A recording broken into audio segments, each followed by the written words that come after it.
আসসালামু আলাইকুম, কেমন আছেন প্রিয় দর্শক? আশা করি সবাই ভালো আছেন। আজকের রেসিপি আপেল মিল্কশেক। আমি 2টা আপেল নিয়ে নিয়েছি। আপেলগুলো ভালো করে ধুয়ে কেটে নিয়েছি।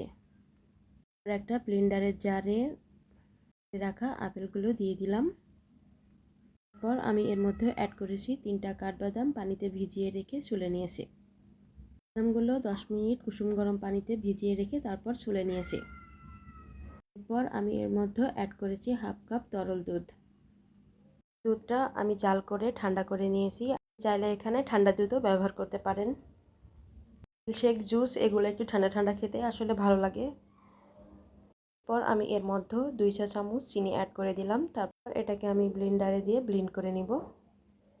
অনেক পুষ্টিকর খাবার, এটা অনায়াসে আপনারা বাচ্চাদেরকে এটা তৈরি করে দিতে পারেন।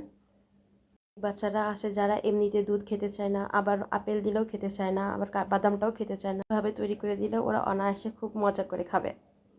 মিল্কশেকটা তৈরি হয়ে গেছে, এবার আমি গ্লাসে ঢেলে নিব। এর মধ্যে একটু বরফ কুচি দিয়েও নিতে পারেন, আমি এভাবেই দিব, বরফ কুচি দিব না। কুচি দিলে আরও টেস্ট অনেক বেড়ে যায়। আমার মিল্কশেক তৈরি হয়ে গেছে, এবার একটা স্ট্র দিয়ে আমি সার্ভ করলাম। হাফেজ, ভালো থাকবেন, সবাই দোয়া করবেন আমার জন্য।